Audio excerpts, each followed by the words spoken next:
شروع اللہ کے نام سے جو بڑا مہربان نہایت رحم والا ہے۔ ہر طرح کی تعریف خدا ہی کو سزاوار ہے، جس نے آسمانوں اور زمین کو پیدا کیا اور اندھیرا اور روشنی بنائی۔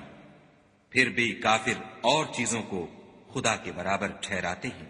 وہی تو ہے جس نے تم کو مٹی سے پیدا کیا، پھر مرنے کا ایک وقت مقرر کر دیا اور ایک مدت اس کے ہاں اور مقرر ہے۔ پھر بھی تم اے کافرو خدا کے بارے میں شک کرتے ہو۔ اور آسمان اور زمین میں وہی ایک خدا ہے، تمہاری پوشیدہ اور ظاہر سب باتیں جانتا ہے، اور تم جو عمل کرتے ہو سب سے واقف ہے۔ اور خدا کی نشانیوں میں سے کوئی نشانی ان لوگوں کے پاس نہیں آتی مگر یہ اس سے منہ پھیر لیتے ہیں۔ جب ان کے پاس حق آیا تو اس کو بھی جھٹلا دیا، سو ان کو ان چیزوں کا جن سے یہ استہزاء کرتے ہیں عنقریب انجام معلوم ہو جائے گا۔ کیا انہوں نے نہیں دیکھا کہ ہم نے ان سے پہلے کتنی امتوں کو ہلاک کر دیا جن کے پاؤں ملک میں ایسے جما دیے تھے کہ تمہارے پاؤں بھی ایسے نہیں جمائے، اور ان پر آسمان سے لگاتار مہ برسایا اور نہریں بنا دیں جو ان کے مکانوں کے نیچے بہ رہی تھیں۔ پھر ان کو ان کے گناہوں کے سبب ہلاک کر دیا اور ان کے بعد اور امتیں پیدا کر دیں۔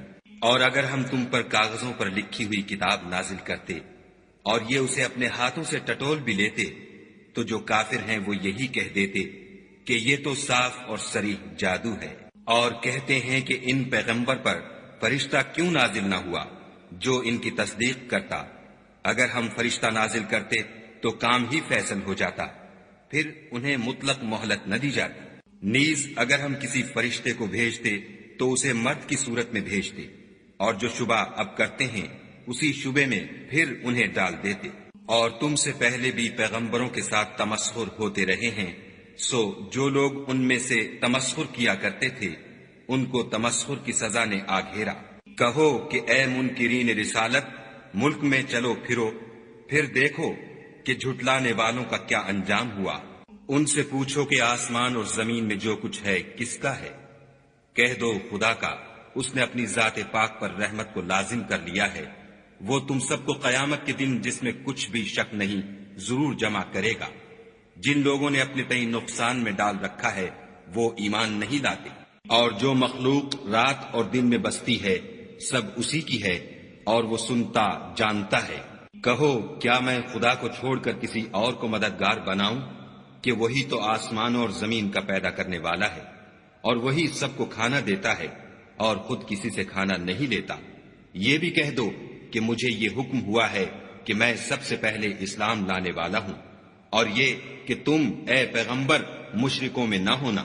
یہ بھی کہہ دو کہ اگر میں اپنے پروردگار کی نافرمانی کروں تو مجھے بڑے دن کے عذاب کا خوف ہے۔ جس شخص سے اس روز عذاب ٹال دیا گیا اس پر خدا نے بڑی مہربانی فرمائی، اور یہ کھلی کامیابی ہے۔ اور اگر خدا تم کو کوئی سختی پہنچائے تو اس کے سوا اس کو کوئی دور کرنے والا نہیں، اور اگر نعمت و راحت عطا کرے تو کوئی اس کو روکنے والا نہیں۔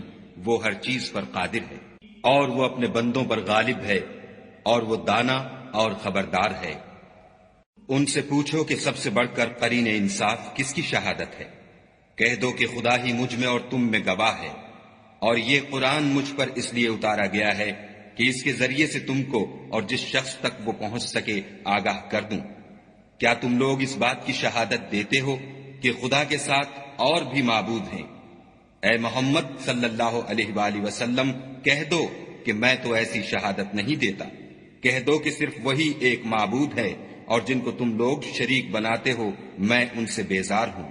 جن لوگوں کو ہم نے کتاب دی ہے وہ ان ہمارے پیغمبر کو اس طرح پہچانتے ہیں جس طرح اپنے بیٹوں کو پہچانا کرتے ہیں۔ جنہوں نے اپنے تئیں نقصان میں ڈال رکھا ہے وہ ایمان نہیں لاتے۔ اور اس شخص سے زیادہ کون ظالم ہے جس نے خدا پر جھوٹ افطرا کیا یا اس کی آیتوں کو جھٹلایا؟ کچھ شک نہیں کہ ظالم لوگ نجات نہیں پائیں گے۔ اور جس دن ہم سب لوگوں کو جمع کریں گے پھر مشرکوں سے پوچھیں گے کہ آج وہ تمہارے شریک کہاں ہیں جن کا تمہیں دعویٰ تھا؟ تو ان سے کچھ عذر نہ بن پڑے گا، اور بجز اس کے کچھ چارہ نہ ہوگا کہ کہیں خدا کی قسم جو ہمارا پروردگار ہے ہم شریک نہیں بناتے تھے۔ دیکھو انہوں نے اپنے اوپر کیسا جھوٹ بولا، اور جو کچھ یہ افطرا کیا کرتے تھے سب ان سے جاتا رہا، اور ان میں بعض ایسے ہیں کہ تمہاری باتوں کی طرف کان رکھتے ہیں، اور ہم نے ان کے دلوں پر تو پردے ڈال دیے ہیں کہ ان کو سمجھ نہ سکے، اور کانوں میں ثقل پیدا کر دیا ہے کہ سن نہ سکے، اور اگر یہ تمام نشانیاں بھی دیکھ لیں تب بھی تو ان پر ایمان نہ لائیں، یہاں تک کہ جب تمہارے پاس تم سے بحث کرنے کو آتے ہیں تو جو کافر ہیں کہتے ہیں یہ قرآن اور کچھ بھی نہیں، صرف پہلے لوگوں کی کہانیاں ہیں۔ وہ اس سے اوروں کو بھی روکتے ہیں اور خود بھی پرے رہتے ہیں، مگر ان باتوں سے اپنے آپ ہی کو ہلاک کرتے ہیں اور اس سے بے خبر ہیں۔ کاش تم ان کو اس وقت دیکھو جب یہ دوزخ کے کنارے کھڑے کیے جائیں گے اور کہیں گے کہ اے کاش ہم پھر دنیا میں لوٹا دیے جائیں تاکہ اپنے پروردگار کی آیتوں کی تکذیب نہ کریں اور مومن ہو جائیں۔ ہاں، یہ جو کچھ پہلے چھپایا کرتے تھے آج ان پر ظاہر ہو گیا ہے، اور اگر یہ دنیا میں لوٹائے بھی جائیں تو جن کاموں سے ان کو منع کیا گیا تھا وہی پھر کرنے لگیں۔ کچھ شک نہیں کہ یہ جھوٹے ہیں اور کہتے ہیں کہ ہماری جو دنیا کی زندگی ہے بس یہی زندگی ہے اور ہم مرنے کے بعد پھر زندہ نہیں کیے جائیں گے۔ اور کاش تم ان کو اس وقت دیکھو جب یہ اپنے پروردگار کے سامنے کھڑے کیے جائیں گے اور وہ فرمائے گا کیا یہ دوبارہ زندہ ہونا برحق نہیں؟ تو کہیں گے کیوں نہیں، پروردگار کی قسم بالکل برحق ہے۔ خدا فرمائے گا اب کفر کے بدلے جو دنیا میں کرتے تھے عذاب کے مزے چکھو۔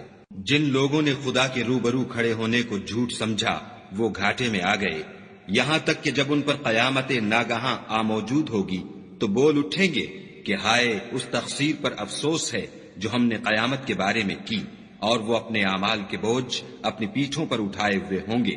دیکھو جو بوجھ یہ اٹھا رہے ہیں بہت برا ہے، اور دنیا کی زندگی تو ایک کھیل اور مشغلہ ہے، اور بہت اچھا گھر تو آخرت کا گھر ہے، یعنی ان کے لیے جو خدا سے ڈرتے ہیں۔ کیا تم سمجھتے نہیں؟ ہم کو معلوم ہے کہ ان کافروں کی باتیں تمہیں رنج پہنچاتی ہیں، مگر یہ تمہاری تکذیب نہیں کرتے، بلکہ ظالم خدا کی آیتوں سے انکار کرتے ہیں۔ اور تم سے پہلے بھی پیغمبر جھٹلائے جاتے رہے تو وہ تکذیب اور ایذا پر صبر کرتے رہے، یہاں تک کہ ان کے پاس ہماری مدد پہنچتی رہی، اور خدا کی باتوں کو کوئی بھی بدلنے والا نہیں۔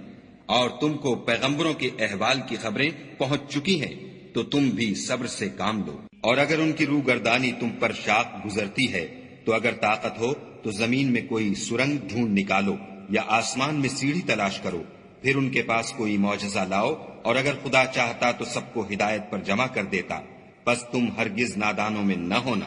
بات یہ ہے کہ حق کو قبول وہی کرتے ہیں جو سنتے بھی ہیں، اور مردوں کو تو خدا قیامت ہی کو اٹھائے گا، پھر اسی کی طرف لوٹ کر جائیں گے۔ اور کہتے ہیں کہ ان پر ان کے پروردگار کے پاس سے کوئی نشانی کیوں نازل نہیں ہوئی؟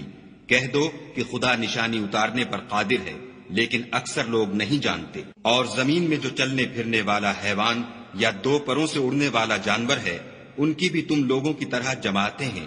ہم نے کتاب یعنی لوح محفوظ میں کسی چیز کے لکھنے میں کوتاہی کی نہیں، پھر سب اپنے پروردگار کی طرف جمع کیے جائیں گے۔ اور جن لوگوں نے ہماری آیتوں کو جھٹلایا وہ بہرے اور گونگے ہیں، اس کے علاوہ اندھیرے میں پڑے ہوئے، جس کو خدا چاہے گمراہ کر دے اور جسے چاہے سیدھے رستے پر چلا دے۔ کہو کافرو بھلا دیکھو تو اگر تم پر خدا کا عذاب آ جائے یا قیامت آ موجود ہو تو کیا تم ایسی حالت میں خدا کے سوا کسی اور کو پکارو گے؟ اگر سچے ہو تو بتاؤ۔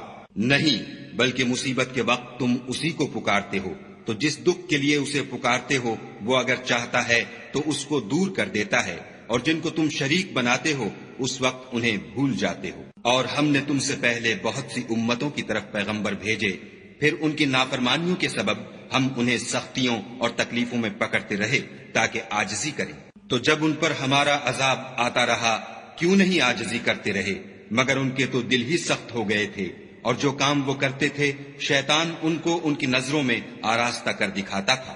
پھر جب انہوں نے اس نصیحت کو جو ان کو کی گئی تھی فراموش کر دیا تو ہم نے ان پر ہر چیز کے دروازے کھول دیے، یہاں تک کہ جب ان چیزوں سے جو ان کو دی گئی تھیں خوب خوش ہو گئے تو ہم نے ان کو ناگہاں پکڑ لیا، اور وہ اس وقت مایوس ہو کر رہ گئے۔ غرض ظالم لوگوں کی جڑ کاٹ دی گئی، اور سب تعریف خدائے رب العالمین ہی کو سزاوار ہے۔ ان کافروں سے کہو کہ بھلا دیکھو تو اگر خدا تمہارے کان اور آنکھیں چھین لے اور تمہارے دلوں پر مہر لگا دے تو خدا کے سوا کون سا معبود ہے جو تمہیں یہ نعمتیں پھر بخشے؟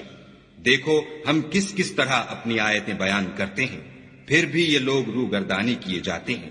کہو کہ بھلا بتاؤ تو اگر تم پر خدا کا عذاب بے خبری میں یا خبر آنے کے بعد آئے تو کیا ظالم لوگوں کے سوا کوئی اور بھی ہلاک ہوگا؟ اور ہم جو پیغمبروں کو بھیجتے رہے ہیں تو خوشخبری سنانے اور ڈرانے کو، پھر جو شخص ایمان لائے اور نیکوکار ہو جائے تو ایسے لوگوں کو نہ کچھ خوف ہوگا اور نہ وہ اندھوناک ہوں گے۔ اور جنہوں نے ہماری آیتوں کو جھٹلایا ان کی نافرمانیوں کے سبب انہیں عذاب ہوگا۔